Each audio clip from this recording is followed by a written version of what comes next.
Bonsoir. Quelle belle salle bien remplie. Merci de vous être déplacés jusqu'au Cœur des Sciences ce soir. Je suis Stéphane Schex, je suis la directrice du Cœur des Sciences et je suis vraiment très ravie de vous accueillir.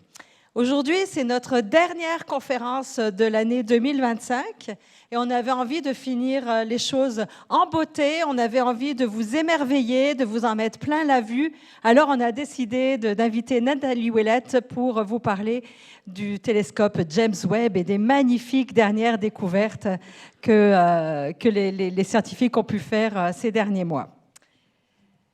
Alors, avant de laisser la parole à Nathalie, je vais évidemment remercier notre partenaire, le ministère de l'Économie, de l'Innovation et de l'Énergie du Québec, qui soutient toute notre programmation de conférences. Merci aussi, évidemment, à toute l'équipe du Cœur des Sciences, à Jean-François à la régie, à Pierre-Luc à la photo, à Mika à la caméra. Merci à Catherine et Perrine qui font aussi la billetterie en ce moment. Comment ça va se passer? On va avoir une conférence d'environ une 50aine de minutes et après, on aura une période de questions. Vous avez vu qu'il y a des micros de chaque côté de la salle, donc il vous suffira de vous lever et de poser votre question. Alors, je vous demanderai des questions les plus courtes possibles pour qu'on puisse passer le plus de monde possible. Donc, pas de préambule, la question directement. La conférence est filmée, donc elle va être... vous n'êtes pas filmé, on filme seulement la conférencière. Et elle sera diffusée un petit peu plus tard, dans une semaine ou deux. Ça risque d'être plus en janvier, comme les fêtes arrivent, sur notre chaîne YouTube. Donc, vous pourrez la revisionner ou en tout cas la partager avec tous les gens que vous connaissez.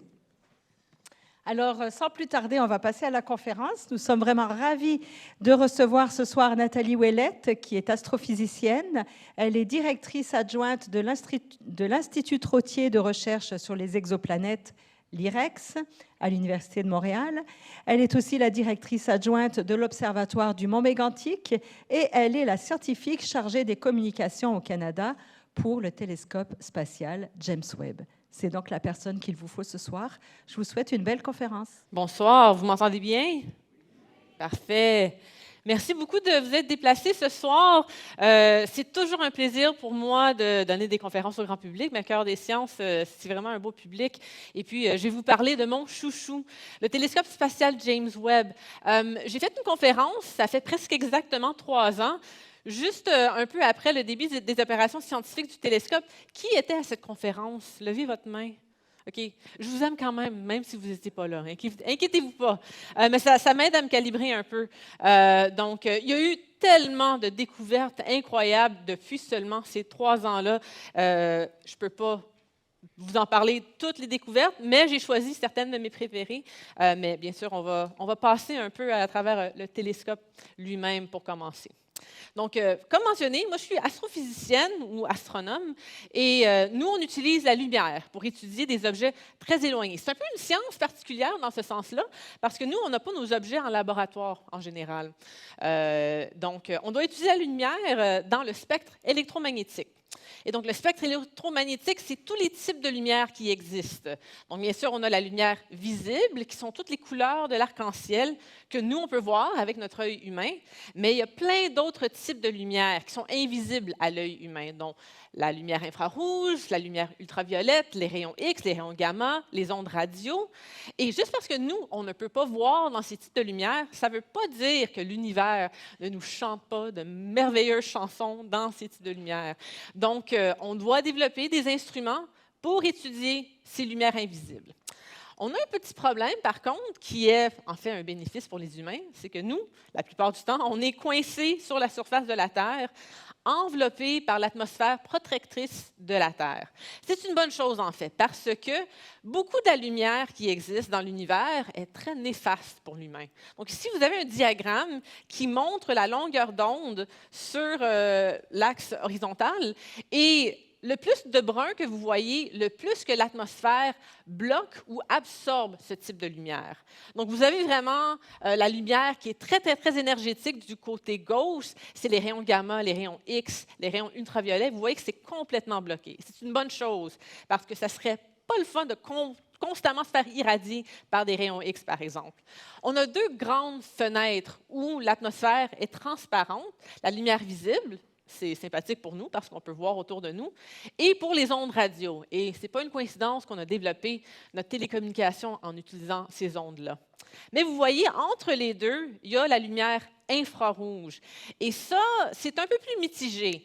Ça laisse un peu passer de l'infrarouge, mais ça bloque, ça absorbe quelques parties de l'infrarouge. Et notre atmosphère elle-même rayonne aussi dans l'infrarouge. Donc, ce n'est pas toujours très sympathique. Donc, vraiment, pour pouvoir faire certaines partie de l'astronomie, on doit aller dans l'espace. Donc, on a développé plusieurs télescopes spatiaux et vraiment celui qui est le télescope révolutionnaire, le flagship qu'on dit de la NASA et d'autres agences spatiales en ce moment, c'est le télescope spatial James Webb. C'est une énorme collaboration qui est menée par la NASA aux États-Unis avec comme partenaire l'Agence spatiale européenne. Et ces deux partenaires-là ont travaillé ensemble pour créer le télescope spatial Hubble, que vous connaissez peut-être un peu. Ça fait 35 ans qu'il est en opération, une magnifique mission. Mais pour le télescope spatial James Webb, une bonne chose au Canada, c'est que l'Agence spatiale canadienne est partenaire. Ça veut dire qu'on a contribué à la mission, on a des scientifiques qui utilisent beaucoup le télescope et on a encore maintenant une équipe scientifique qui soutient les opérations du télescope au Canada. Donc, c'est le plus grand télescope qu'on ait jamais lancé dans l'espace.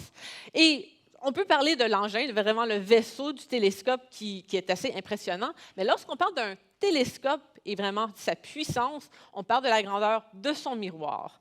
Donc, j'ai mentionné le télescope Hubble, qui lui regarde dans la lumière visible. On a un miroir d'environ 2,4 mètres de large. Quand même gigantesque, mais on voulait vraiment se surpasser. Et avec Webb, on est allé avec un miroir de 6,5 mètres.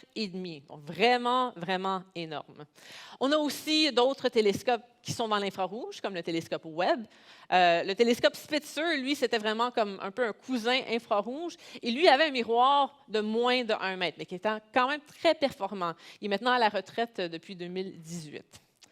Donc, oui, à la retraite. Pas sur la plage, il flotte encore dans l'espace. Donc, c'est vraiment une mission scientifique impressionnante, le télescope Webb, mais afin d'accomplir cette mission scientifique, on a dû faire du développement technologique vraiment incroyable, entre autres parce que c'est une première dans beaucoup de cas pour un télescope spatial, dont sa taille, sa grosseur. Donc, il était tellement gros, en fait, qu'on ne pouvait pas le rentrer dans les plus grandes fusées qui étaient disponibles au moment du lancement sans qu'on le replie sur lui-même. Donc, afin de surpasser cet obstacle, on a développé vraiment le design du télescope pour qu'il puisse être replié sur lui-même et ensuite mis dans la fusée Ariane 5 qu'il a lancée de Kourou, qui est en Guyane française, en Amérique du Sud. Et ça veut dire qu'une fois lancé dans l'espace, on doit déplier le télescope pour qu'il puisse être fonctionnel. Donc, c'était un processus long, ardu et très anxiogène. Donc, on a lancé le télescope, ça fait presque exactement 4 ans maintenant, en 2021, le matin de Noël. Ce n'était pas planifié, mais ça l'a fait un très beau cadeau.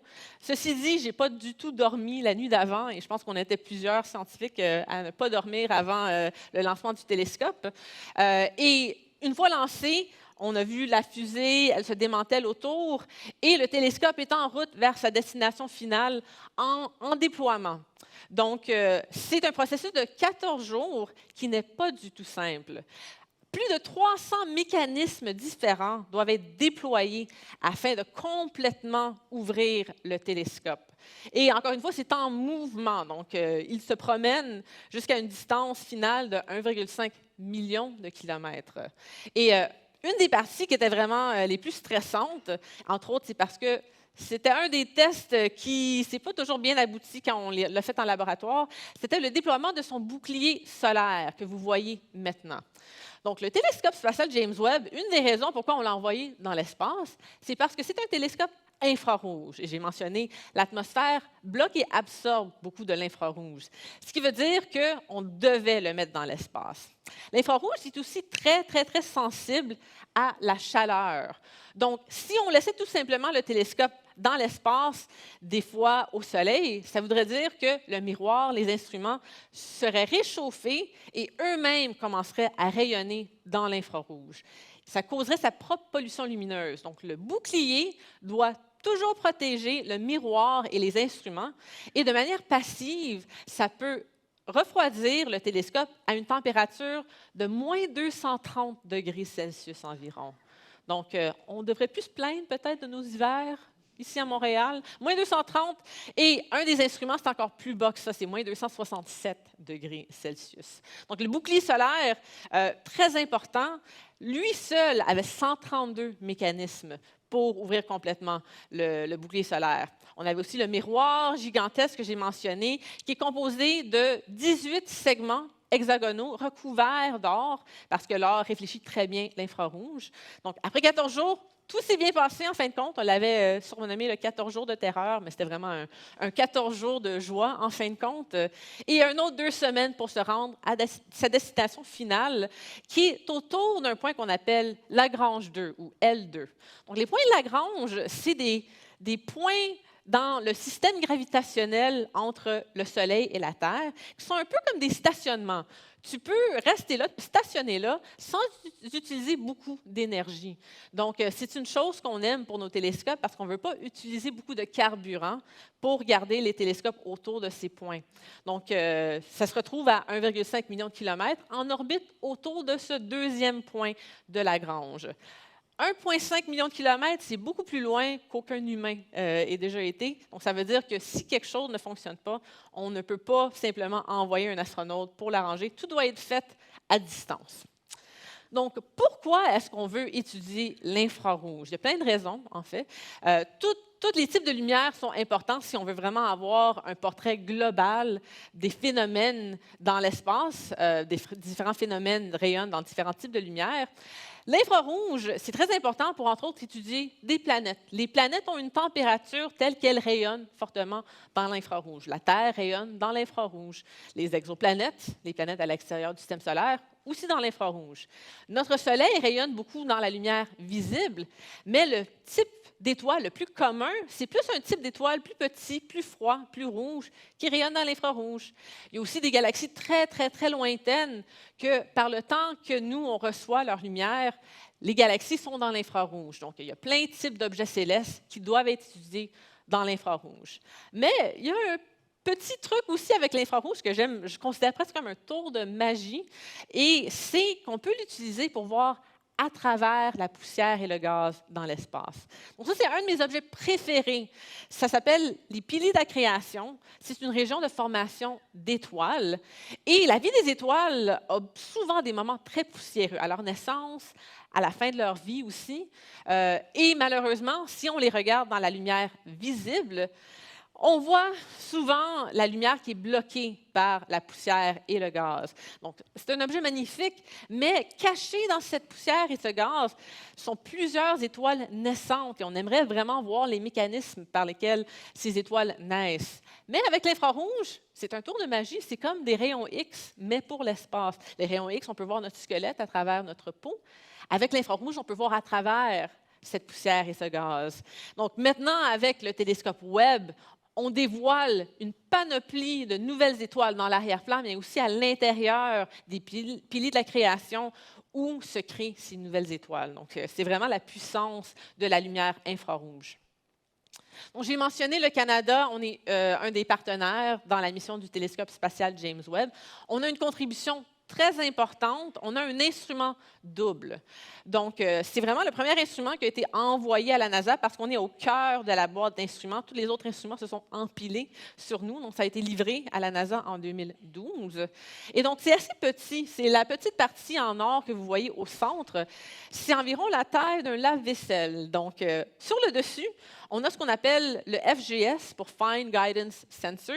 En fait, c'est une caméra de guidage. Donc, ce n'est pas un instrument scientifique, mais c'est un instrument très, très, très critique à la mission du télescope. Donc, vous avez vu l'orbite du télescope, il se promène dans l'espace en orbite autour du point Lagrange 2. Il est en mouvement dans l'espace. Et lui veut prendre des images à très, très haute résolution. Donc, imaginez, vous prenez une caméra, vous voulez prendre une belle image, mais vous vous promenez avec votre caméra comme ça. Ça fait des images un peu floues. Donc, on a besoin d'une caméra de guidage qui peut se verrouiller sur des étoiles guides très brillantes et il peut voir la déformation de la lumière de l'étoile causée par le mouvement du télescope et ça nourrit cette information de déformation 16 fois par seconde au système optique du télescope pour compenser pour ce brouillement de l'image. Donc, même si ce n'est pas un instrument scientifique, toutes les images que vous voyez du télescope, toutes les données impeccables du télescope, c'est à cause de la caméra de guidage, l'œil canadien sur le télescope. Donc, vraiment une superbe contribution. Une de nos spécialités au Canada. En dessous, vous avez notre instrument scientifique qu'on appelle le NIRIS. C'est une combinaison d'un imageur ou une caméra et un spectrographe. Je vais parler un peu de spectroscopie plus tard. Donc, ça peut faire les deux. Ça peut prendre des spectres, des images dans le proche infrarouge. Et c'est, entre autres, l'Université de Montréal et l'IREX qui a aidé au développement de cet instrument. Et nous, on a un parti pris, on adore les exoplanètes. Donc, c'est vraiment un expert pour étudier les exoplanètes, mais d'autres spécialités aussi, entre autres des galaxies très lointaines. Donc, bien sûr, la contribution canadienne, ça a été coordonné par l'Agence spatiale canadienne. L'Université de Montréal, on était vraiment l'acteur principal pour les universités. Le Centre national de recherche à Victoria aussi était un partenaire. Et notre partenaire industriel, c'était Honeywell. Donc, l'Université de Montréal, c'est vraiment le cœur scientifique de James Webb au Canada. On a des chercheurs partout au Canada qui utilisent le télescope, qui font des magnifiques découvertes. Mais nous, on fait le soutien scientifique à cette communauté ici à Montréal. Donc, ça, c'est une image qui date un peu avant le lancement. Donc, l'équipe a beaucoup changé, surtout les étudiants, les postdocs. Mais j'aimerais pointer certaines personnes en particulier.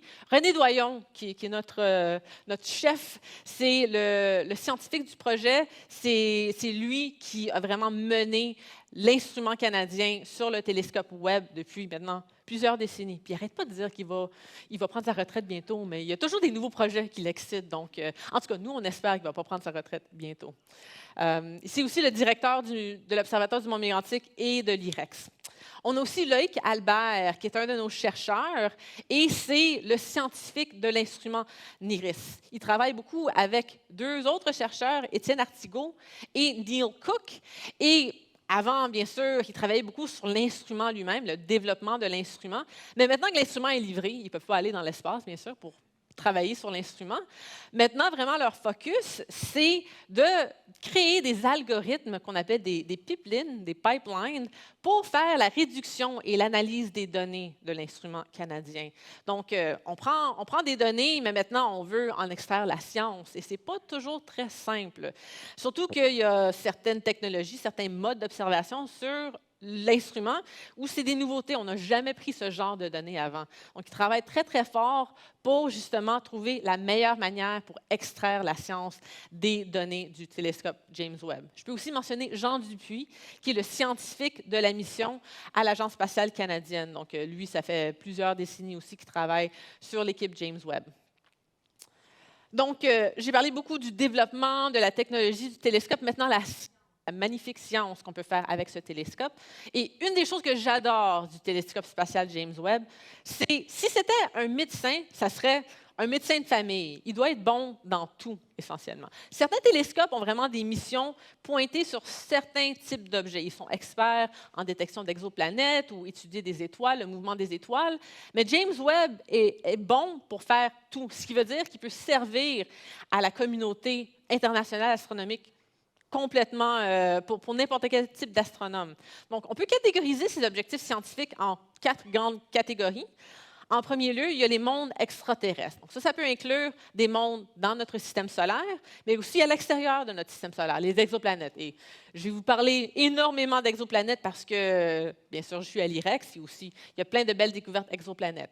Pour le système solaire, il y a aussi beaucoup de belles découvertes, mais je peux mentionner que parce qu'on doit protéger le miroir et les instruments de la lumière du Soleil, le télescope ne peut jamais pointer vers l'intérieur de son orbite. Donc, lui est un peu derrière la Terre. Ça veut dire qu'il ne peut jamais regarder la Terre, la Lune, Mercure, Vénus ou le Soleil lui-même.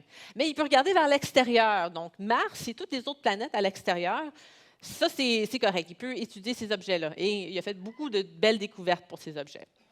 Il y a aussi la vie des étoiles, dont j'ai mentionné le début de la vie des étoiles est très poussiéreuse, la fin de la vie des étoiles aussi. Donc, l'infrarouge, c'est vraiment un outil super utile pour étudier la vie des étoiles. On peut aussi étudier des galaxies dans notre environnement local, mais aussi les galaxies très, très, très lointaines. Et je vais vous parler des galaxies au tout début de l'univers et des découvertes de Webb qui ont vraiment fracassé notre compréhension de comment ces galaxies se sont formées. Et justement, en parlant de ce début de l'univers primordial, c'était un des buts principaux lorsqu'on a vraiment développé le concept du télescope spatial James Webb. On a voulu regarder le plus tôt possible au début de l'univers. Et on a déjà fracassé plusieurs fois ce record de regarder le plus loin possible. Donc, en astronomie, un autre tour de magie qu'on a, c'est que la lumière des objets lointains doit voyager de si grandes distances que la lumière que nous, on perçoit, elle est en fait vieille de plusieurs millions ou même milliards d'années. Lorsqu'on regarde une image d'un objet à 1 million d'années-lumière, on ne regarde pas l'objet tel qu'il est maintenant, mais plutôt tel qu'il était il y a 1 million d'années, lorsqu'il a fait rayonner cette lumière. Donc, c'est un peu une machine à remonter dans le temps aussi, le télescope Webb. On peut regarder l'univers très, très, très jeune avec sa puissance. Bon, maintenant, j'ai plongé dans plusieurs de ces découvertes.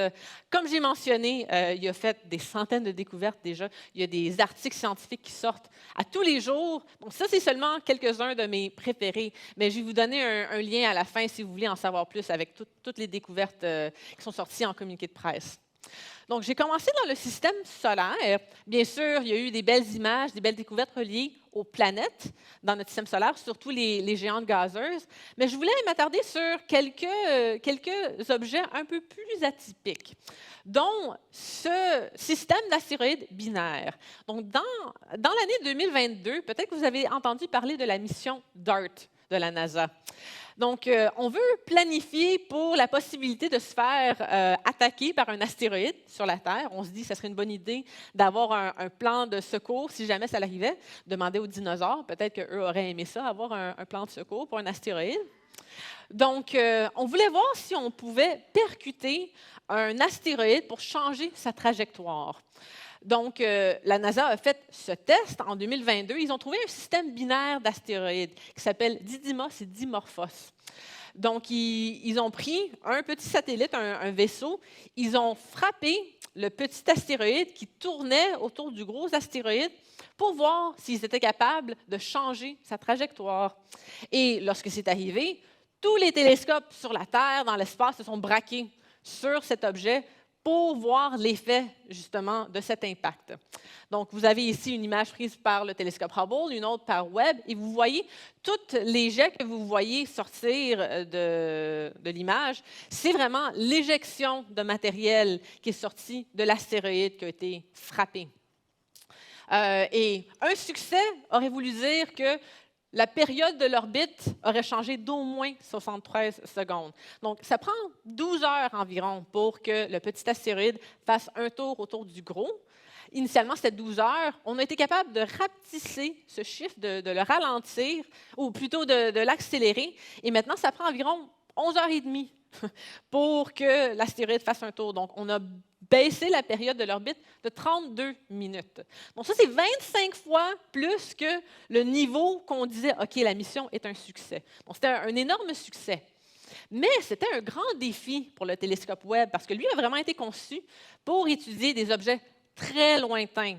Et les objets lointains, ils bougent bien sûr dans l'espace, mais ils sont si lointains que leur mouvement dans l'espace est imperceptible sur une échelle au moins de prendre une image, une observation de cet objet. Mais ici, on avait un astéroïde dans le système solaire qui bougeait très rapidement.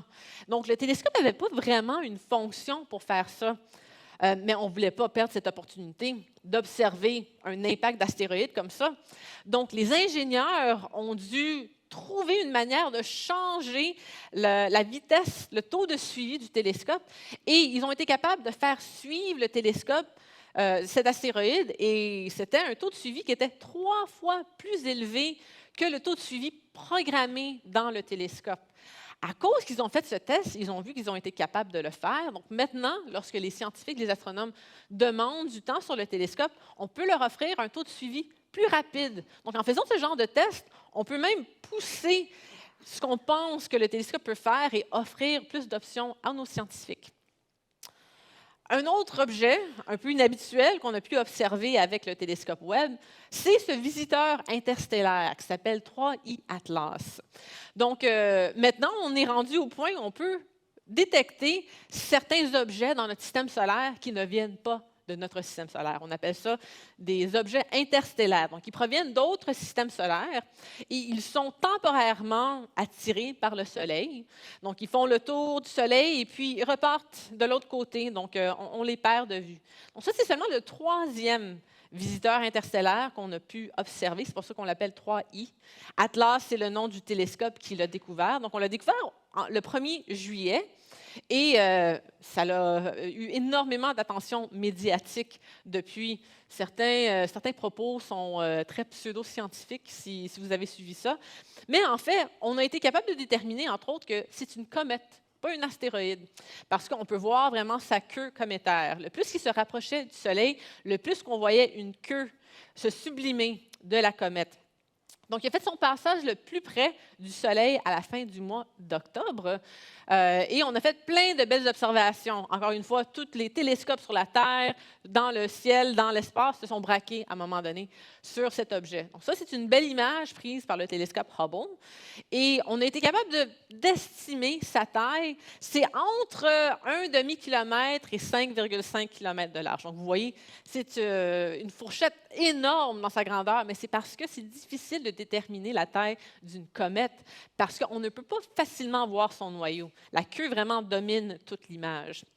Et le télescope Webb, lui aussi, a pris des observations. Donc, avec ses spectrographes, entre autres, il peut déterminer des choses comme la taille, la vitesse, l'emplacement de la comète, mais aussi sa composition chimique. Donc, entre autres, on a déterminé, avec les instruments du télescope Webb, que cette comète interstellaire avait un noyau dominé par le dioxyde de carbone. Le dioxyde de carbone, c'est un élément qui est assez courant dans notre système solaire, mais il y avait beaucoup plus de dioxyde de carbone dans cette comète que la plupart de nos comètes à nous. C'est vraiment une des comètes les plus dominées par le CO2 qu'on a pu trouver. Donc, ça nous indique que dans d'autres systèmes solaires, il y a peut-être des compositions chimiques différentes dans le disque ou les matériaux disponibles pour la création d'objets. Et c'est vraiment ça le but d'observer ces objets interstellaires. On essaie de voir si les éléments, les blocs avec lesquels on peut construire des objets dans d'autres systèmes solaires ressemblent à nos blocs, à nos Legos à nous. C'est seulement le 3e qu'on a pu observer. Le premier, c'était en 2017. Mais avec un nouveau télescope au Chili qui vient de commencer ses opérations, qui s'appelle le Rubin Observatory, on pense pouvoir observer environ 7 objets interstellaires par année pendant ces opérations, pendant les 10 prochaines années. Donc, ça va vraiment augmenter notre catalogue d'objets interstellaires très rapidement. Maintenant, si on part à l'extérieur de notre système solaire, on veut observer des mondes extraterrestres, des exoplanètes. Donc, c'est un domaine qui est relativement nouveau en astronomie. Et l'astronomie, c'est la science la plus ancienne, on pourrait dire. Ça fait des millénaires qu'on fait de l'astronomie. Les exoplanètes, on vient tout juste de célébrer le 30e anniversaire de la toute première exoplanète jamais détectée. Donc, 30 ans, c'est très, très jeune. C'est plus jeune que moi, mais c'est un domaine en pleine explosion. Mais il y a beaucoup de défis quand même à observer les exoplanètes. On fait des belles représentations artistiques comme celle-ci, mais on peut très difficilement prendre des vraies images d'une exoplanète. Et lorsqu'on le fait, de l'imagerie directe, on appelle ça, c'est tout simplement un point brillant, tout comme une étoile. C'est un point brillant qu'on peut observer. Donc, on doit être assez futé pour observer ces exoplanètes. Mais heureusement, à Montréal, on a l'IREX, l'Institut Trottier de recherche sur les exoplanètes. C'est un institut qui a maintenant environ 10 ans. Et on est une 80aine de chercheurs, surtout à l'Université de Montréal, mais aussi à McGill, à l'Université Bishops, à l'Université Laval et au Planétarium de Montréal. Et on a des chercheurs allant d'étudiants au baccalauréat jusqu'à des chercheurs seniors. Notre directeur, c'est René Doyon, comme j'ai mentionné. Et on veut chercher ces nouveaux mondes. On veut détecter les exoplanètes, les caractériser, les comprendre et on espère éventuellement y trouver de la vie extraterrestre. Donc, ce n'est pas de la science-fiction. C'est vraiment un de nos buts. Et on le dit, ça fait un petit bout de temps, mais on espère dans les 10 à 15 prochaines années, ça serait peut-être les premiers signes de vie extraterrestre. Donc, pour détecter une exoplanète, comme j'ai mentionné, c'est un défi parce que les exoplanètes sont très lointaines et elles orbitent des étoiles qui sont beaucoup plus brillantes qu'elles. Donc, c'est un peu comme regarder une mouche à feu autour d'un énorme lampadaire. Donc, c'est très difficile de voir l'exoplanète elle-même. Mais on a certaines méthodes futées qu'on appelle des méthodes indirectes qui nous permettent de détecter ces exoplanètes. Et c'est surtout en regardant l'effet de la planète sur son étoile, plutôt que de voir l'exoplanète directement. La méthode la plus célèbre et la plus efficace pour le faire s'appelle la méthode du transit. Donc, c'est assez similaire, en fait, à une éclipse. Une éclipse, c'est lorsque la Lune passe devant le Soleil. Mais ici, on regarde une exoplanète passer devant son étoile. On ne peut pas vraiment voir l'ombre passer par-dessus le disque de l'étoile, mais on peut voir momentanément une baisse dans sa luminosité. Donc, je peux repasser l'animation ici. Et selon le degré de baisse de luminosité, ça nous donne de l'information sur, par exemple, la taille de l'exoplanète. Et si on continue de regarder l'étoile, on va voir cette baisse revenir de manière périodique. Donc, ça nous indique qu'il y a quelque chose en orbite autour de l'étoile qui bloque cette lumière périodiquement. Donc, maintenant, on est rendu à un peu plus de 6000 exoplanètes découvertes, détectées. Il y en aurait des centaines de millions, de milliards dans notre galaxie seulement, mais on fait de notre possible. On est rendu à 6000 maintenant. Et je dirais environ 75% ont été détectés avec la méthode de transit. Il y a quelques autres méthodes qu'on peut utiliser aussi. Mais on ne veut pas tout simplement détecter l'exoplanète. Une fois qu'elle est détectée, on veut la caractériser, savoir de quoi elle est faite et savoir si elle aurait peut-être une atmosphère. Et de quoi est composée l'atmosphère? Est-ce que c'est un monde potentiellement habitable ou même habité? Donc, on a une contribution canadienne sur le télescope Webb et, entre autres, en échange pour cette contribution, dans les quelques premières années d'opération scientifique du télescope, on a eu en retour du temps garanti sur le télescope. Il y a eu 2 programmes principaux qui ont reçu ce temps garanti et un de ces programmes, c'est le programme NEAT. Et c'est un programme pour la caractérisation de l'atmosphère des exoplanètes en utilisant notre instrument canadien, le NIRIS. Donc, c'est un peu plus que 200 heures qui ont été attribuées à ce programme. Le chercheur en charge, c'est David Lafrenière, qui est un professeur à l'Université de Montréal et à l'IREX. Et donc, avec ces données, on a pu étudier pendant un transit plusieurs douzaines d'exoplanètes pour essayer de déterminer c'est quoi leur atmosphère. Est-ce qu'elles ont une atmosphère en premier et de quoi est composée l'atmosphère?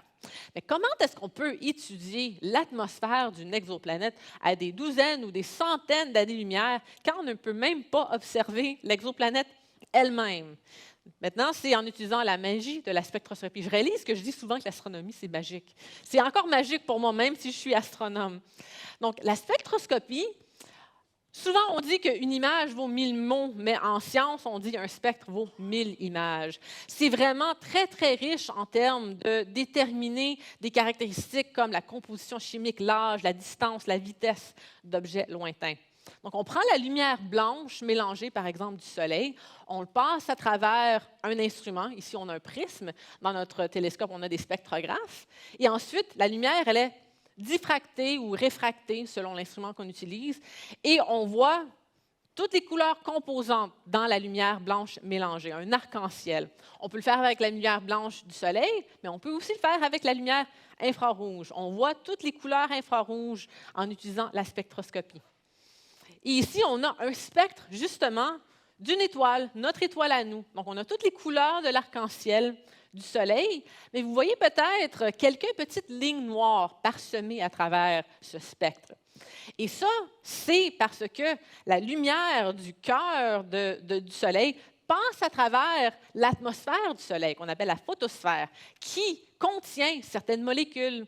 Et ces molécules absorbent des énergies très, très, très précises associées à des couleurs précises.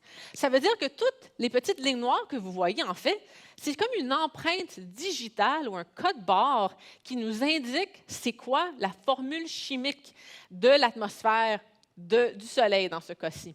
On peut faire quelque chose de très similaire lors d'un transit d'une exoplanète.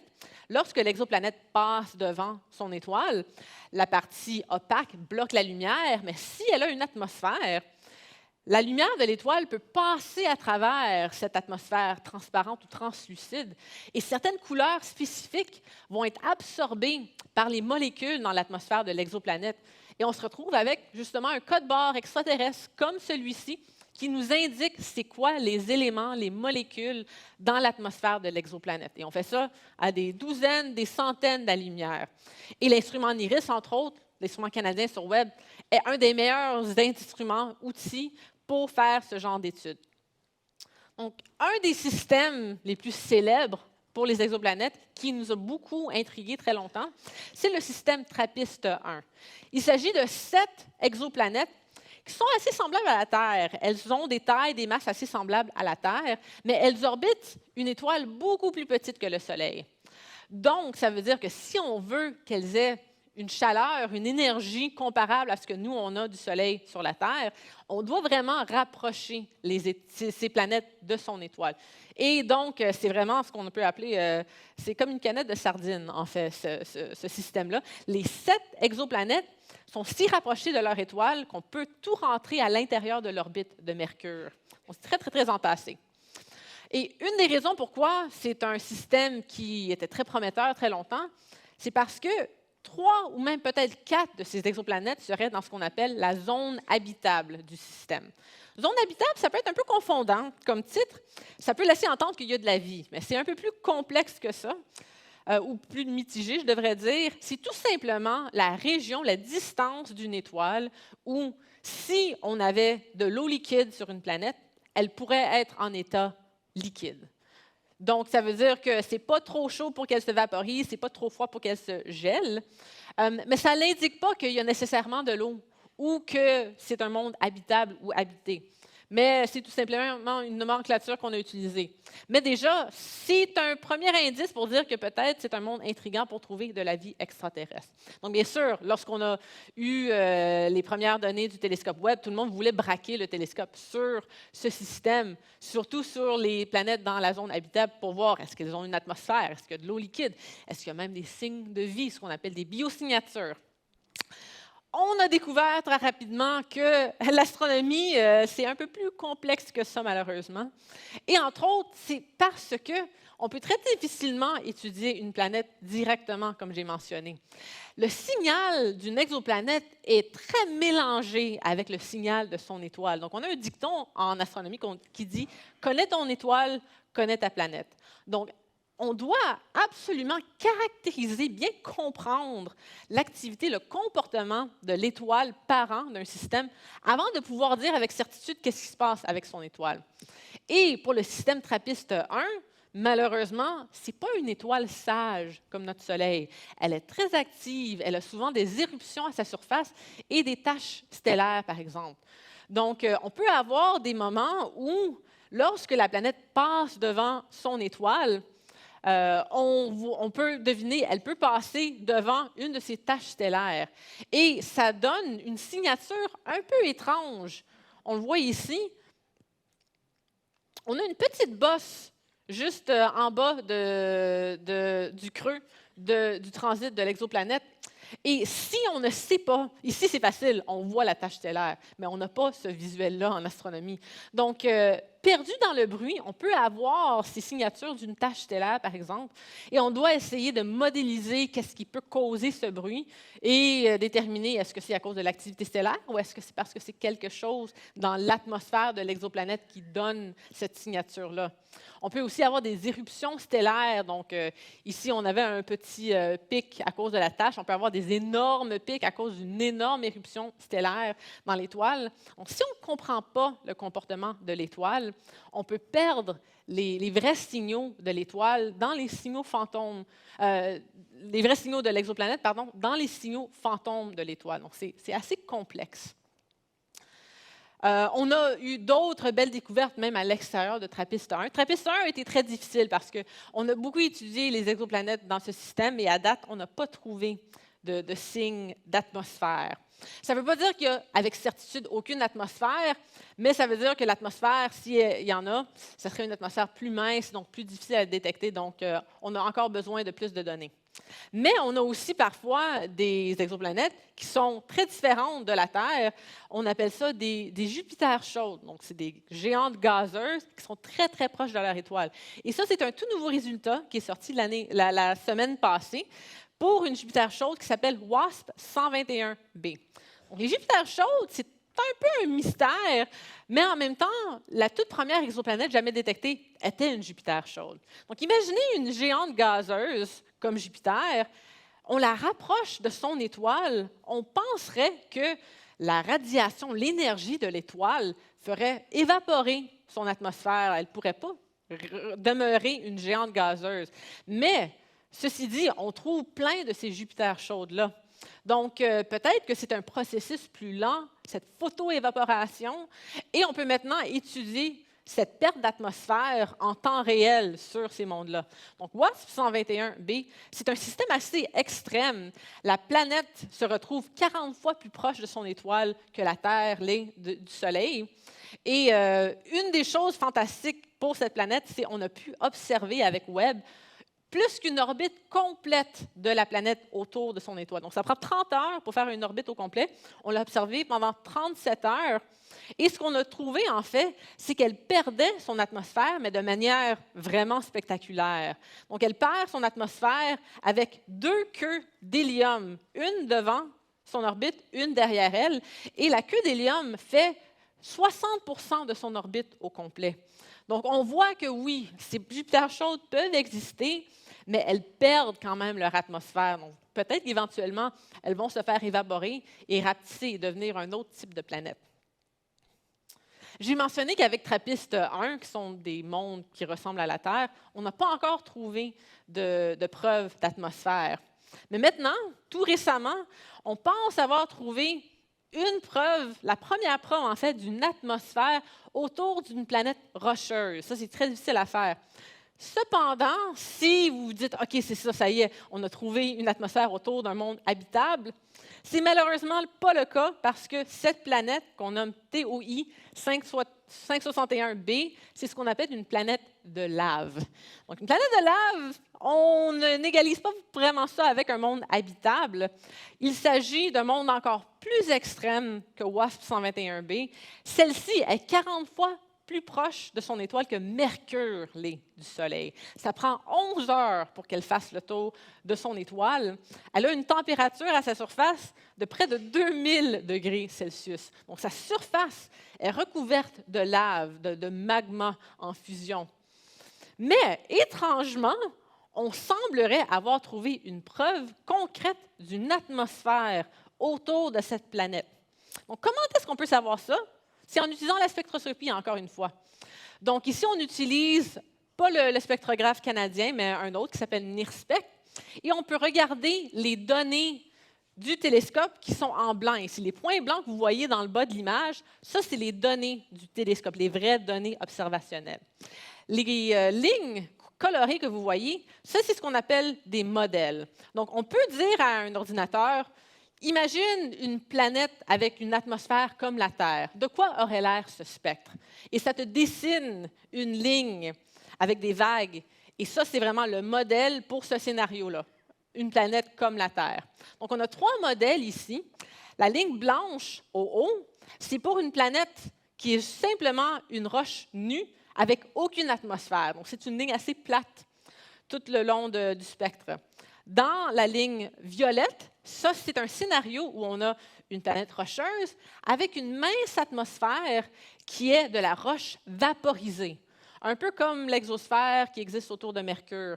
Donc, ça, c'est la ligne violette. La ligne orangée, ça, c'est le scénario pour une planète rocheuse avec une épaisse atmosphère qui est faite de volatiles, comme des éléments comme le méthane, par exemple. Et donc, ce que nous, on voit, c'est que nos vraies données, les points en blanc, correspondent le mieux à la ligne orange. Donc, c'est comme ça qu'on détermine, d'après nos scénarios et les données du télescope Webb, semblerait-il que cette planète de lave aurait, d'une manière ou d'une autre, a pu retenir une épaisse atmosphère faite de volatiles. Donc, ça met un peu en question notre compréhension de la création et la rétention d'atmosphère. Donc, on doit faire plus d'enquêtes, mais on commence à trouver des atmosphères autour de planètes rocheuses avec Webb, sauf que ce n'est pas nécessairement autour des mondes auxquels on s'attendrait.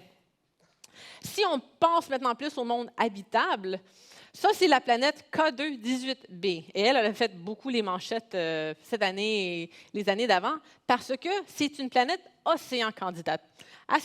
Beaucoup plus habitable et hospitable qu'une planète de lave.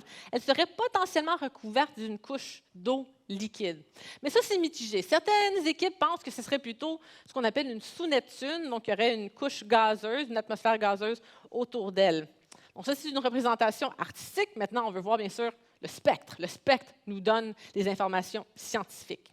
Donc, en utilisant les deux spectrographes du télescope, NIRISS et NIRSPEC, on a justement ce spectre. Vous voyez les données avec des points blancs.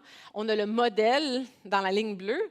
Et on a pu, justement, comme le code barre extraterrestre que j'ai mentionné, on a déterminé qu'il y avait du méthane, il y avait du dioxyde de carbone dans l'atmosphère de cette planète. Mais il y a une molécule en particulier qui nous a beaucoup intrigués, qui s'appelle le diméthyl de sulfite. Et ça, c'est une molécule qu'on peut surnommer le DMS, qui, sur la Terre, peut seulement être produite par de la vie biologique. C'est une forme d'algue, de plancton sur la Terre. Donc, on pourrait nommer ça, en quelque sorte, une biosignature, un signe de vie sur un monde extraterrestre. Donc, bien sûr, l'équipe britannique qui a fait cette découverte, ils sont emballés, mais il faut faire attention. Parce que sur la Terre, dans les conditions terrestres, c'est vrai, le DMS peut seulement être produit par de la vie. Mais sur un monde extraterrestre avec d'autres processus qui ne sont pas biologiques, des processus géologiques comme des volcans ou des processus chimiques, peut-être que d'autres mécanismes qui ne nécessitent pas la vie, qui pourraient créer ce DMS. Donc, encore une fois, on voit que ce n'est pas si simple que ça. On peut avoir ce qui semble être une candidate pour une biosignature, mais on doit tester pour voir si d'autres scénarios pourraient créer cette molécule-là sans utiliser le principe de la vie. Pour vraiment trouver les premiers signes de vie, de biosignature, il y a des grandes chances que ça va venir avec la prochaine génération de télescopes géants, entre autres le ELT, pour Extremely Large Telescope, qui est déjà en construction au Chili. C'est mené par les Européens, l'Observatoire européen austral, et son miroir primaire va avoir 39 mètres de large.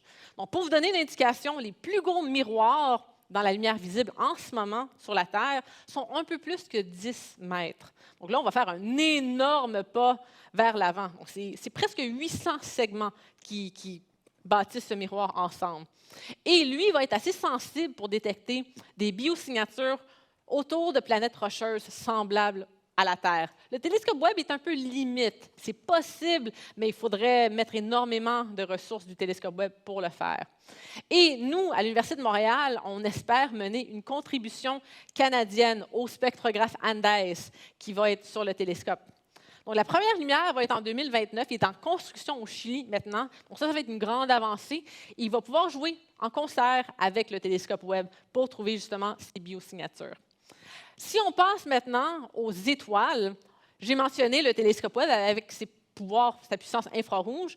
On peut voir plein de parties de la vie d'une étoile, entre autres sa naissance. Donc, si on a la naissance d'une seule étoile, au centre, vous voyez, c'est l'étoile en formation, et il y a des énormes jets qui sont éjectés de l'étoile en naissance. Et pour vous donner un peu une indication de sa taille, les deux jets ensemble font 8 années-lumière de large. Pour comparer ça à notre système solaire, ça, c'est environ le cercle orange, c'est la taille de notre système solaire. Ça, c'est une seule étoile en train de se former, mais ce n'est pas de tout repos former une étoile. Donc, il y a beaucoup d'énergie qui est réinjectée dans son environnement. On peut aussi regarder plusieurs étoiles en formation dans une pouponnière d'étoiles. Donc ça, c'est une des toutes premières images qu'on a dévoilées du télescope Webb en 2022, l'été de 2022. Mais avec plus de temps, on a pu recréer cette image en 3 dimensions. Donc, on peut vraiment plonger à l'intérieur de la nébuleuse de la Carène. Et ça, c'est une région où plusieurs étoiles sont en formation. Donc, on peut voir caché dans cette poussière, vous voyez ici une petite caverne dorée. Ça, c'est une étoile qui rayonne, qui irradie son environnement. Et tout le paysage en forme de montagne est causé par l'érosion d'étoiles un peu plus âgées qui rayonnent autour d'elles. Donc, on voit l'interaction entre les étoiles en naissance, les étoiles un peu plus âgées, toute l'énergie qu'elles réinjectent dans leur environnement, la poussière qui alimente la naissance aussi des étoiles. Et on peut explorer tout cet environnement-là avec les données qu'on prend du télescope Webb. On peut regarder aussi la fin de la vie d'une étoile. Et il y a un moment particulier dans la vie d'étoiles très, très, très massives où elles deviennent ce qu'on appelle des étoiles Wolf-Rayet. Donc ça, c'est des étoiles qui sont beaucoup plus massives que le Soleil. Et à la fin de leur vie, elles commencent à tousser. Elles éjectent énormément de poussière dans leur environnement. Donc, toute la couleur rose que vous voyez autour de l'étoile centrale, c'est de la poussière qui est éjectée par l'étoile. Et parfois, on peut avoir ces étoiles qui ne sont pas seules dans des systèmes qu'on appelle binaires. Donc, ça fait quelques années, on a observé un système binaire qui avait une étoile normale et une étoile Wolf-Rayet qui étaient en co-orbite. Donc, ça veut dire qu'à tous les 8 ans, elle faisait un passage proche. Et lors du passage proche, la Wolf-Rayet, elle se fâchait. Elle n'aimait pas ça, être proche de sa sœur. Et donc, elle toussait. Elle avait une petite explosion de poussière. Donc, on a théorisé pendant longtemps de quoi pourrait avoir l'air ce système-là, mais on n'avait pas les outils pour l'observer. Le télescope Webb, bien sûr. Et ici, on a finalement pu prendre une image de ce système. Les 2 étoiles sont trop proches l'une de l'autre, donc on ne peut pas les différencier. Mais ce qu'on peut voir, en fait, c'est comme des anneaux dans le tronc d'un arbre. C'est des anneaux de poussière qui, à tous les 8 ans, est généré par ce passage proche des étoiles ensemble. Donc, tous les anneaux que vous voyez, on peut compter 8 ans, 16 ans, 24 ans à travers l'évolution du système. Et toute cette poussière est réinjectée dans l'espace interstellaire autour d'elle pour être recyclée éventuellement et créer de nouvelles étoiles. Et ça, c'est une équipe qui comprend le chercheur de l'Université de Montréal, Tony Moffat, qui a fait cette découverte en 2022. Des fois, on a des systèmes encore plus impressionnants, encore plus rares. Ça, c'est une image qui a été sortie, ça fait quelques semaines, un système qui s'appelle APEP. C'est nommé d'après le dieu égyptien pour le chaos. Et vous allez voir, c'est très chaotique comme système. Donc ici, on a un triple système, 2 étoiles Wolf-Rayet qui toussent de la poussière et une étoile supergéante. Et juste pour vous donner une indication à quel point ce système est vraiment particulier, dans toute la galaxie en entier, on pense qu'il y aurait entre 800 et 1000 étoiles Wolf-Rayet parmi les centaines de milliards. Et on a été assez chanceux pour en trouver 2 en orbite, une avec l'autre, avec une 3e étoile. Et à cause de ce système très chaotique, ça cause justement ce dessin de poussière très étrange. On a des coquilles de poussière avec des spirales à l'intérieur. Donc, on peut étudier l'évolution de ce système très complexe à travers la poussière qui est éjectée par le système. Donc, pour finir maintenant avec les galaxies, ça, c'est la toute première image qu'on a sortie du télescope. Ça s'appelle le champ profond de galaxies du télescope Webb. Et cette image contient à elle seule 7000 galaxies. Donc, on peut penser, OK, peut-être que c'est une énorme partie de l'univers. En fait, non. Si je prenais cette image, c'est l'équivalent de la superficie dans le ciel d'un grain de sable que je mets sur le bout de mon doigt à bout de bras. Cette petite section de l'univers, c'est toutes ces 7000 galaxies. Et bien sûr, c'est un univers 3 dimensions qui est projeté en 2 dimensions. Donc, certaines galaxies sont plus proches, certaines sont lointaines. Et l'autre programme de temps garanti canadien étudie ce genre de galaxies très, très, très lointaines. Donc, ça, c'est le programme CONOX. C'est en Colombie-Britannique, donc ils ont voulu appeler ça. On trouve ça dommage que le programme de l'Université de Montréal, c'était pas comme le Canadien ou les Habs ou quelque chose comme ça. C'est une chance manquée. Mais voilà, donc ça, c'est le programme Connox qui étudie des galaxies très, très, très lointaines avec un programme de 200 heures environ. Et dans l'image, vous avez peut-être remarqué que plusieurs des galaxies sont un peu déformées. Donc, elles semblent étirées, déformées, mais ce n'est pas la vraie forme des galaxies. C'est à cause d'un phénomène qu'on appelle les lentilles gravitationnelles. Donc, j'ai mentionné, certaines des galaxies qu'on voit dans l'image sont plus proches de nous, certaines sont plus loin. Donc, si on a beaucoup de galaxies, un amas de galaxies dans l'avant-plan, qui est si lourd, si massif, il peut courber l'espace-temps, le tissu lui-même de l'univers, et ça courbe la lumière des galaxies lointaines. Donc, ça cause cette déformation, et des fois, si tout est aligné parfaitement, on peut même avoir une galaxie déformée en anneau, qu'on appelle un anneau d'Einstein. Donc, c'est pour ça qu'on a cette déformation-là. Et des fois, ça fait des images vraiment spectaculaires. Ici, on a une seule collision de deux galaxies très lointaines qui ont non seulement été déformées, mais l'effet de lentilles gravitationnelles ont multiplié cette image pour faire 5 images. Donc, il y a une seule collision de galaxies lointaines, mais on voit 5 fois cette image-là, et ça a créé ce point d'interrogation. Donc, c'est complètement chanceux. Le point du point d'interrogation, c'est une galaxie qui n'est pas reliée au système.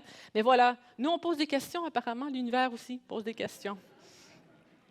Donc, j'ai mentionné que ces galaxies peuvent être multipliées, mais comment est-ce qu'on sait que c'est la même galaxie avec de multiples images et non plusieurs galaxies qui sont proches l'une de l'autre?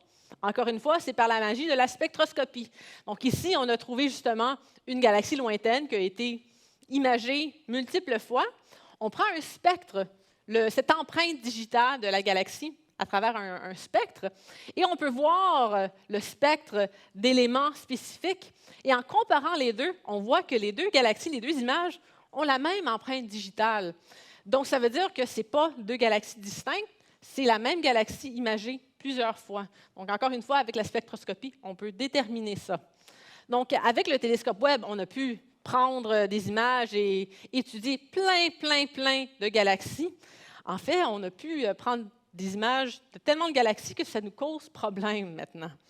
Dans le très jeune univers, on se doutait qu'il y aurait des galaxies, mais on pensait qu'elles seraient très jeunes, très peu massives, très peu évoluées. Et ce qu'on a trouvé plutôt, c'est une surabondance de galaxies massives avec une structure très évoluée. Et c'est un peu comme si on allait à l'hôpital, on allait dans une pouponnière, puis on se retrouvait avec plein d'adolescents. On ne comprend pas qu'est-ce qui s'est passé. Donc, c'est un des gros problèmes qu'on a, mais en fait, c'est magnifique parce qu'on a plein de travail à faire maintenant. On veut comprendre comment ces galaxies aient pu accumuler autant de masse, autant d'étoiles en si peu de temps depuis le début de l'univers. Et une des pistes qui est prometteuse, c'est que tout simplement, peut-être que les galaxies étaient beaucoup plus efficaces à former des étoiles dans leur jeune âge qu'on pensait. Donc, elles ont pu devenir beaucoup plus costaudes plus rapidement à cause qu'elles formaient des étoiles rapidement. Donc, le télescope Webb est en opération maintenant, ça fait plusieurs années. On espère qu'il va continuer pendant 15, peut-être 20 prochaines années. Mais on n'est pas content avec seulement un télescope. On va avoir plein de télescopes pour faire plein de choses différentes. Et entre autres, au Canada, une des missions que nous, on veut mener, c'est le télescope Castor. Il n'y a pas plus canadien que ça quand même. Hein? Donc, c'est un télescope spatial dans la lumière bleue et dans l'ultraviolet. Et une des choses qui va être vraiment fantastique avec le télescope Castor, c'est si et malheureusement quand le télescope Hubble ne va plus fonctionner. Lui, il regarde la lumière visible, incluant la lumière bleue. On ne va pas vraiment avoir de télescope dans l'espace qui peut combler ce manque, sauf si on a le télescope Castor. Mais il va y avoir plusieurs avantages avec Castor. Entre autres, il va avoir une résolution comparable au télescope Hubble, mais avec un champ de vue 100 fois plus large. Donc ici, vous voyez, lui, le télescope Hubble regarde une toute petite partie si on regarde la Lune, mais le télescope Castor peut voir la Lune au complet, donc l'équivalent de la superficie de la Lune au complet en une seule image. Ça veut dire que si on veut faire un recensement systématique de l'univers, Castor va être beaucoup plus efficace. Et sa résolution est beaucoup mieux que les télescopes UV qu'on a utilisés dans le passé. Donc, c'est vraiment une mission menée par le Canada.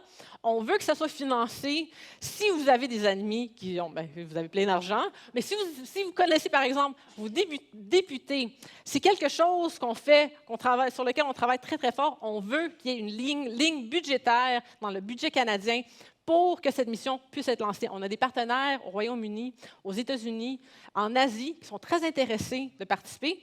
Mais ils attendent que nous, on saute. On est les meneurs, donc on doit dire oui. Donc, bien sûr, Castor est fantastique par lui-même, mais en plus d'être un magnifique télescope mené par le Canada, ça serait une magnifique porte d'entrée potentielle pour le prochain James Webb, donc le successeur au télescope James Webb qu'on appelle le Habitable Worlds Observatory. Certains parlent de peut-être le renommer éventuellement le Carl Sagan Observatory. Et donc, c'est un concept qui a beaucoup changé avec le temps. Ça, c'est 3 images de concepts potentiels.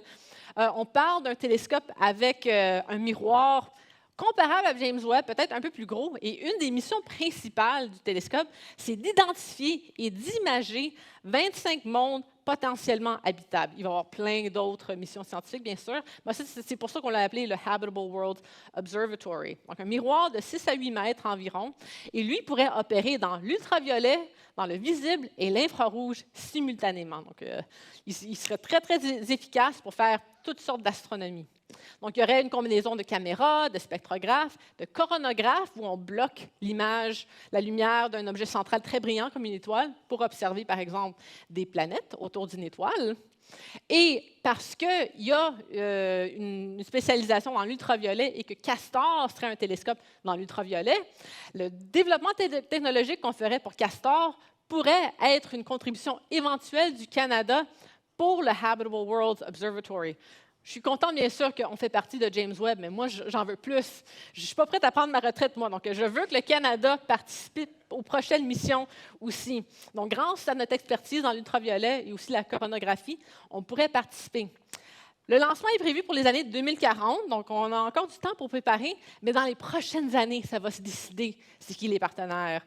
Donc, on veut vraiment que Castor soit confirmé, lancé, qu'on puisse participer dans Habitable Worlds pour vraiment cimenter la spécialisation du Canada en astronomie et en astrophysique. Donc, j'ai mentionné, il y a vraiment une énormité de découvertes que vous pouvez explorer.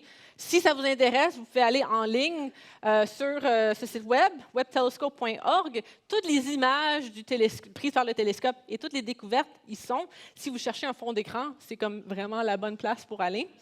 Et vous pouvez aussi me suivre sur Instagram. Donc, l'IREX a un compte sur Instagram. Depuis quelques mois, j'essaie d'être plus active sur les réseaux sociaux. Donc, si ça vous intéresse, j'ai un code QR ici, simple. Mon nom d'utilisation, c'est Angry Astro Panda. Donc, voici, c'est le Astro Panda. Ça, c'est moi. Et j'essaie de faire du contenu, des vidéos où je parle de l'astronomie, mais j'espère de manière accessible. Donc, voilà. J'espère que vous êtes excités aussi pour Webb, mais aussi pour ce qui vient après Castor, Habitable Worlds, et qu'on va continuer d'être une sommité au Canada malgré notre plus petite population et qu'on continue d'aller vers les étoiles. Merci. Oui, à nouveau, merci beaucoup, Nathalie. Impressionnant. Il y a une question que je me pose. Quel serait le meilleur outil, soit directement par l'observation d'ondes précises ou indirectement par l'absence d'ondes et l'effet tout alentour? Quel serait le meilleur instrument pour déterminer le point d'origine le plus ancien, le point d'origine du Big Bang? Est-ce qu'on a une idée comment faire? Si plus aucune source d'ondes du spectre électromagnétique n'existe, est-ce que indirectement on pourrait dire c'est probablement là, ou est-ce que directement on pourrait dire il y a encore certains types d'ondes qu'on peut capter et à quelques dizaines ou quelques millions d'années, c'est là. Est-ce qu'on peut faire ça? Malheureusement, non. Mais je vais vous expliquer pourquoi. Je ne vais pas juste le laisser à non.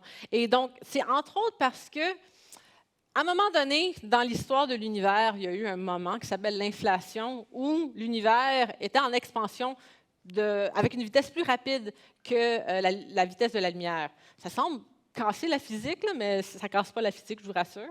Mais à cause de ça, on a ce qu'on appelle l'univers observable, qui est comme une bulle, mais qui est imbriqué dans l'univers complet. Donc, à un moment donné, par la vitesse de la lumière, il y a une certaine limite de la partie de l'univers qu'on puisse observer. Donc, à cause de ça, peu importe que ce soit nous ou un extraterrestre dans n'importe quelle galaxie, on semble toujours être le centre de l'univers. Donc, tout le monde pense qu'il est le nombril de l'univers à cause de ce concept-là. Donc, lorsque nous, on regarde dans toutes les directions, ça nous semble, grosso modo, symétrique. Et ça nous donne l'impression que tout provient de nous, qui était le centre. Mais un extraterrestre ailleurs verrait la même chose. Donc, on n'a pas la capacité de trouver vraiment un point d'origine du Big Bang à cause de ça. Voilà. Allez-y. Donc, vous avez parlé un peu, pas vraiment, mais dans les Habitable World Observatories, il y avait ils pensaient peut-être mettre des coronographes sur les instruments. Donc, les coronographes, j'imagine, ne sont pas pour le Soleil, mais pour des étoiles d'autres systèmes. Puis ces étoiles-là sont pas mal petites. Fait que la partie pour bloquer la lumière de l'étoile serait comme soit très loin devant le miroir ou proche du capteur. Comment ça marcherait? Oui, c'est vraiment à l'intérieur de l'instrument lui-même. Donc, c'est une technique qu'on utilise déjà. Entre autres, on l'a déjà utilisé au Mont Mégantic, et puis pour observer la toute première image d'un système d'exoplanètes, on doit utiliser un coronographe pour bloquer l'étoile centrale, masquer l'étoile centrale.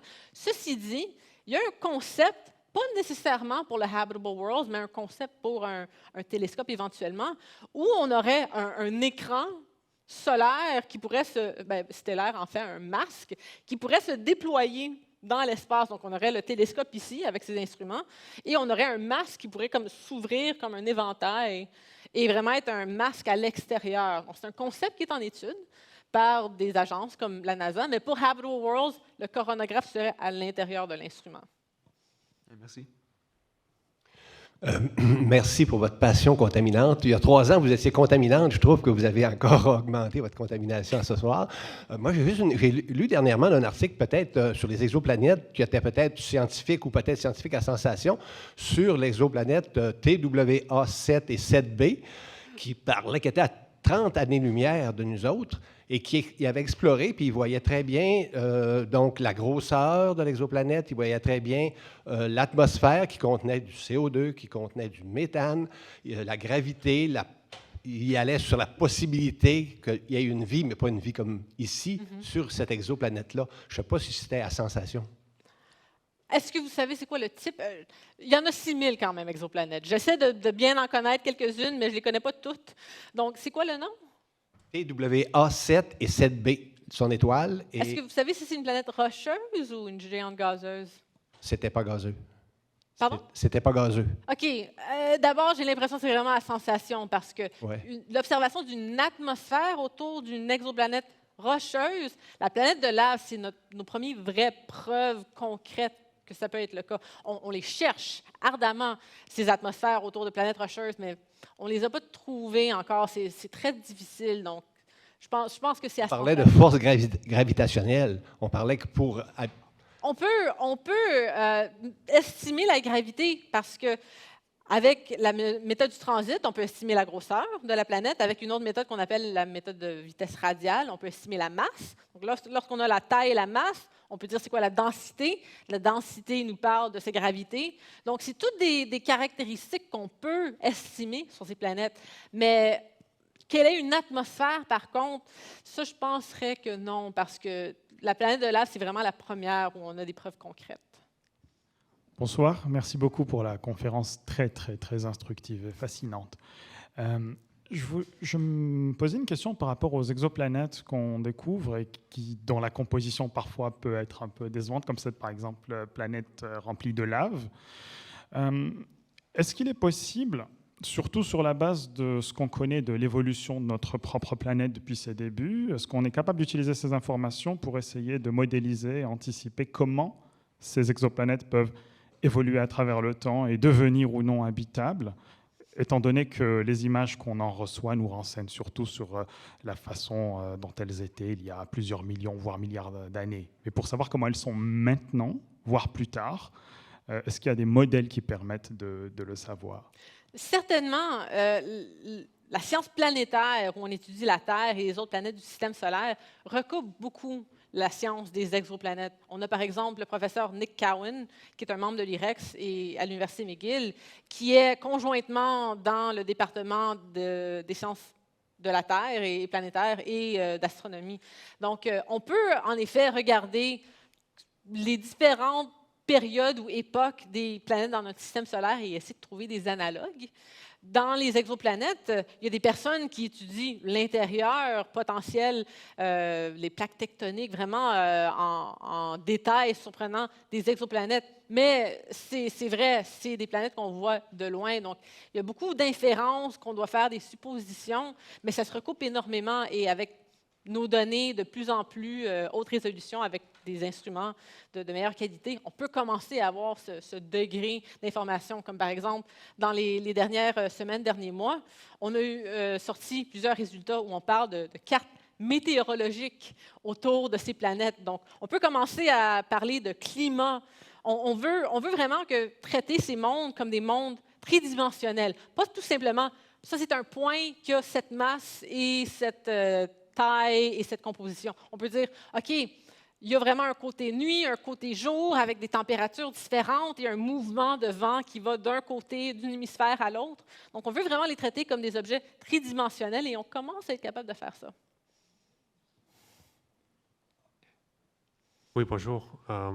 Je voulais savoir si le planétarium de Montréal, est-ce qu'il observe le ciel ou a un rôle dans la communauté astronomique? Donc, le Planétarium de Montréal a une vocation principale autour de l'éducation, mais ils ont maintenant une équipe de recherche, entre autres, un des membres de l'IREX, son nom c'est Jonathan Gagné, et c'est un des chercheurs qui est aussi professeur à l'Université de Montréal, mais c'est un des chercheurs, et lui se spécialise en exoplanètes, mais surtout les naines brunes. C'est des objets entre des planètes immenses et des étoiles très petites, donc c'est un peu comme un espace gris entre les deux types d'objets, et des associations d'étoiles très, très jeunes. Ils ont aussi une autre conseillère scientifique qui s'appelle Oriane Egal, et elle se spécialise en astéroïdes. Donc, ils ont un programme de recherche maintenant qui est associé à l'IREX, entre autres. Donc, ils font de l'éducation et de la recherche scientifique. OK, merci. À vous. Bonjour, merci pour la présentation. Vous avez expliqué que pour bien connaître une exoplanète, il faut bien comprendre son étoile tout d'abord. Je me demandais, quand on observe la signature spectrale d'une exoplanète, comment on fait pour distinguer les traces de l'atmosphère de l'exoplanète versus celle de son étoile? C'est dur, vraiment dur. Donc, le transit d'une planète devant une étoile, typiquement dure entre quelques minutes et quelques heures. Donc, ça veut dire qu'on peut observer l'étoile lorsqu'elle n'a pas de planète devant elle. Donc, ça nous donne un peu comme une base. OK, ça, c'est l'étoile à elle seule. Ça, c'est le signal de l'étoile. Donc, lorsqu'on regarde ensuite le signal de l'étoile avec la planète qui passe devant, on peut faire une certaine soustraction pour dire, OK, maintenant, voici le changement. La différence entre l'étoile seule et l'étoile pas seule, ça, c'est le signal de l'exoplanète. Mais ça, c'est en supposant que l'étoile n'a pas changé entre lorsqu'elle était seule et lorsque sa planète est passée devant elle. Et ce n'est pas toujours le cas. Des fois, l'activité stellaire, les éruptions, les taches stellaires peuvent arriver, évoluer, changer sur une échelle de temps des minutes, des heures, qui est comparable à le transit d'une exoplanète. Donc, il faut vraiment modéliser l'étoile, essayer de chercher c'est quoi les scénarios potentiels qui combinent une exoplanète avec des activités différentes de l'étoile. Et on essaie de trouver le scénario qui correspond le mieux aux données qu'on a. Donc, il y a beaucoup de modélisation qui doit se faire avec ça, mais c'est encore très, très, très complexe. Et si on a un peu de bruit instrumentale dans nos données à cause de ça. Ça, c'est une autre couche de complexité qui se rajoute. Donc, voilà, il faut bien comprendre l'étoile. On essaie de peut-être présumer que l'étoile n'a pas trop changé, mais ce n'est pas toujours le cas et c'est ça qui rend ça difficile. Mais est-ce que la composition chimique d'une étoile à l'autre change beaucoup? Oui, énormément. Donc, et des fois, ça peut être très confondant. Ça peut sembler un peu étrange, mais il peut y avoir des traces d'eau dans les taches stellaires d'une étoile, dans les taches sombres. Donc, imaginez, on cherche de l'eau sur une exoplanète, on regarde cette étoile, l'exoplanète passe devant, on a trouvé de l'eau. Mais là, on réalise, OK, mais c'est-tu dans les taches de l'étoile ou c'est dans l'atmosphère de la planète? On n'est pas trop sûr. OK, on va regarder l'étoile seule. Et il y avait un signal où, initialement, on pensait que c'était de la vapeur d'eau dans l'atmosphère de l'exoplanète. Puis, en fin de compte, non, on pense que c'est peut-être dans l'étoile. Donc, oui, les étoiles sont très différentes l'une de l'autre. Donc, il faut bien comprendre, pas seulement une étoile, mais toutes les étoiles. Bonjour. J'étais simplement curieux, quand on fait l'analyse spectrale d'une exoplanète, en plus des raies spectrales, est-ce qu'on peut étudier simplement la courbe de fond, la courbe de corps noir? Est-ce qu'elle se perd dans la courbe de corps noir du Soleil ou est-ce que c'est exploitable, cette courbe-là? Donc, ce qu'on peut faire, en fait, c'est plutôt qu'étudier la lumière lors d'un transit de l'exoplanète, on peut étudier la lumière lors de ce qu'on appelle l'éclipse. Donc, lorsque la planète passe derrière son étoile, la planète peut être illuminée. Donc, on a vraiment de la lumière de l'étoile qui réfléchit sur l'exoplanète. Bien sûr, ce n'est pas lorsqu'elle est directement derrière, c'est comme lorsque c'est à un angle. Et ça nous donne des informations supplémentaires. On appelle ça des eclipse phase curves.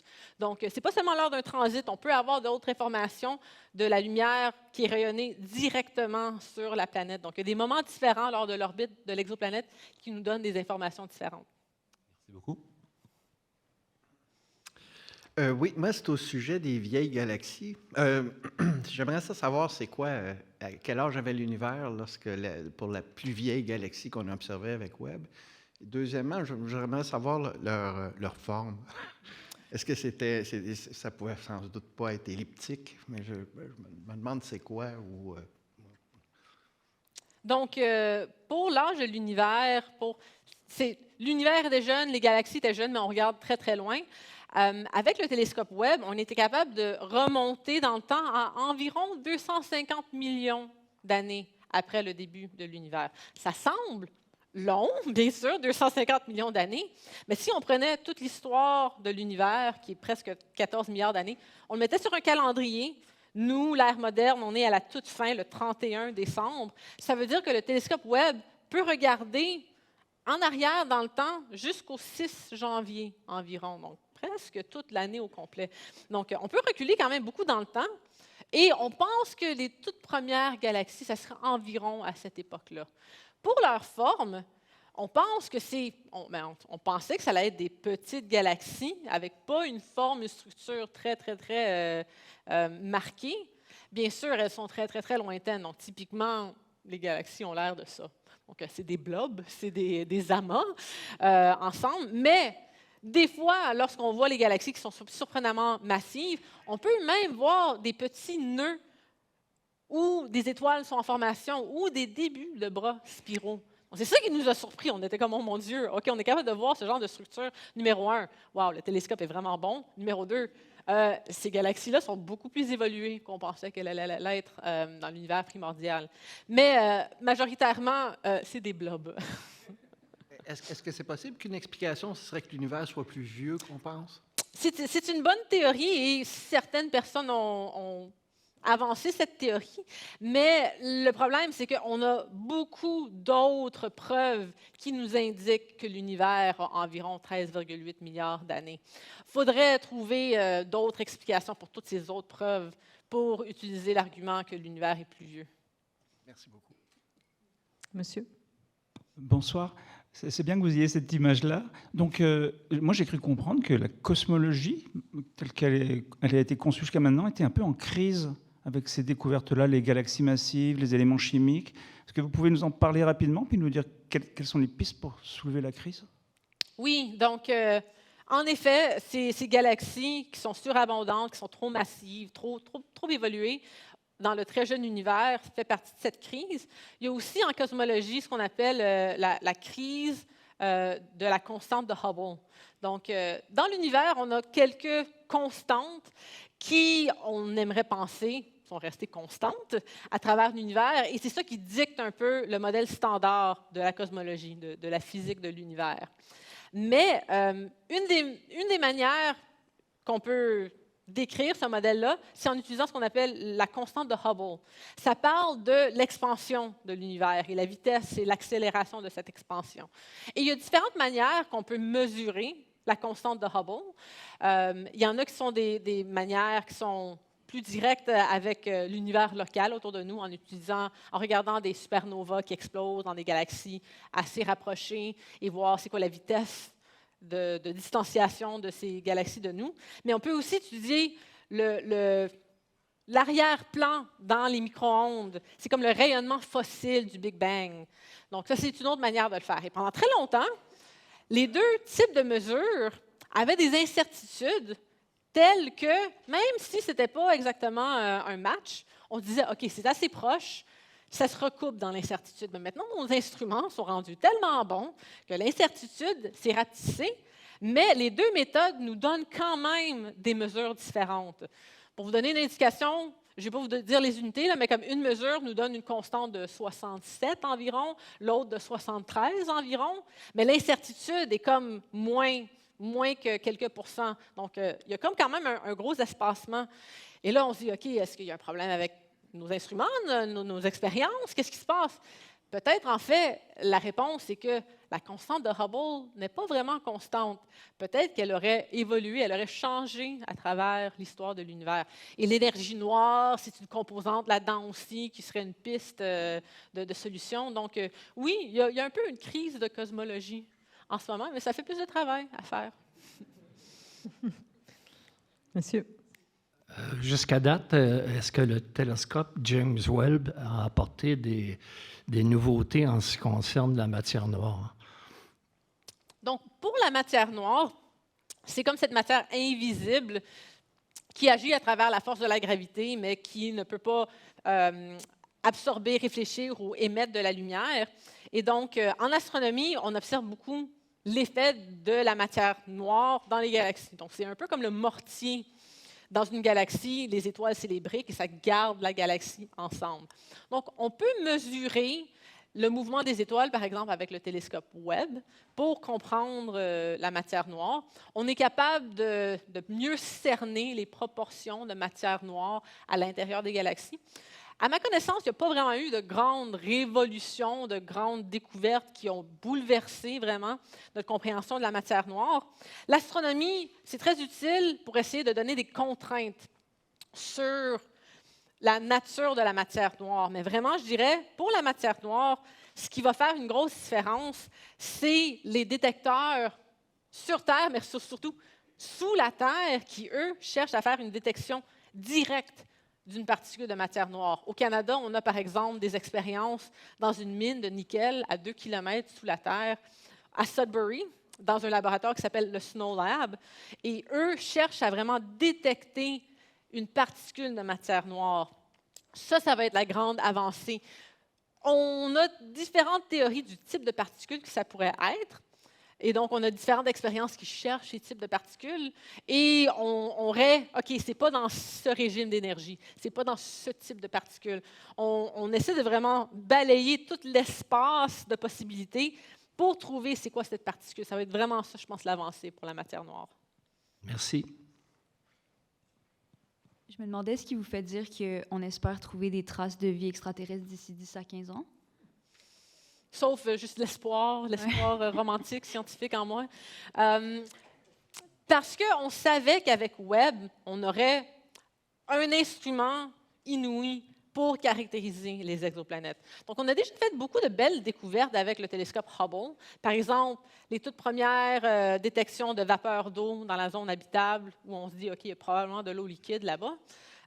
Ceci dit, le télescope Hubble a été conçu dans les fin des années 70, années 80, avant même que les premières exoplanètes aient été découvertes.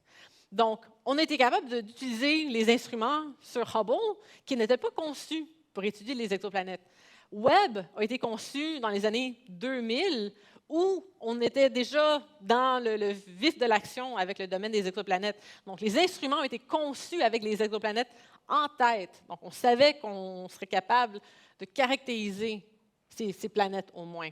Mais on savait que ça serait limite pour les biosignatures. On est capable, lorsqu'on conçoit d'un télescope avec sa taille, sa puissance, ce type d'instrument, on est capable de voir s'il va avoir la sensibilité pour détecter des biosignatures. Donc, c'est des éléments, mais ce n'est pas tout simplement dire, OK, il y a de la vapeur d'eau, il y a de l'oxygène. Il faut que les éléments soient dans des ratios spécifiques pour indiquer que de la vie produit activement ou détruit activement ce type de molécules. Et donc, on sait qu'avec la nouvelle génération de télescopes géants qu'on construit maintenant, cette sensibilité va finalement être au rendez-vous. Si on ne trouve rien, mais peut-être que c'est plus difficile qu'on pensait, ou peut-être qu'on est tout seul, mais moi, j'espère que non. Oui, merci. Je me demande, est-ce que la majorité de la technologie qu'on a d'observation fonctionne que par l'éclipse dans le champ de vision qu'on a, ou est-ce qu'on est capable d'observer des choses qui sont perpendiculaires à notre champ de vision? Vous parlez pour les exoplanètes spécifiquement? Entre autres? Entre autres, parce que vous avez parlé de l'éclipse et donc le transit. Parce que pour les galaxies, ça bouge un peu dans toutes les directions, selon la galaxie. Pour les exoplanètes, la méthode du transit, on doit vraiment avoir l'exoplanète qui passe devant le disque de l'étoile. Donc, si l'orientation n'est pas bonne, on ne peut pas voir le transit. Mais en revanche, l'autre méthode que j'ai mentionnée brièvement, la méthode de la vitesse radiale, ça, idéalement, tu veux voir le système de face. Parce que là, tu veux voir le mouvement de l'étoile causé par la gravité de sa planète. Donc là, c'est plus facile de voir le mouvement de l'étoile qui est causé par la gravité lorsque la planète tourne comme ça. Même chose si on veut prendre une image directe.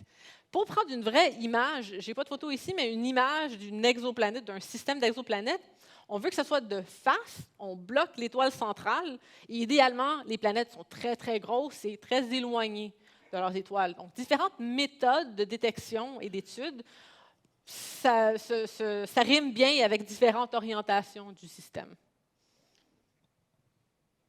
Et ça nous donne les mêmes informations. Est-ce que vous êtes capable Des de informations toujours faire de la complémentaires. spectrographie?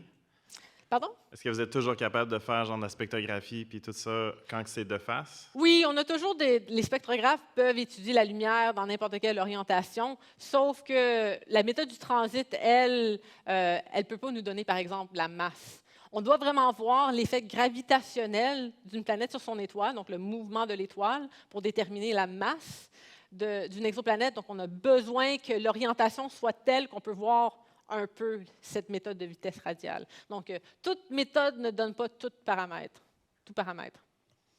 Alors, on va y aller avec une dernière question. Ah bon, ben, moi l'honneur, merci.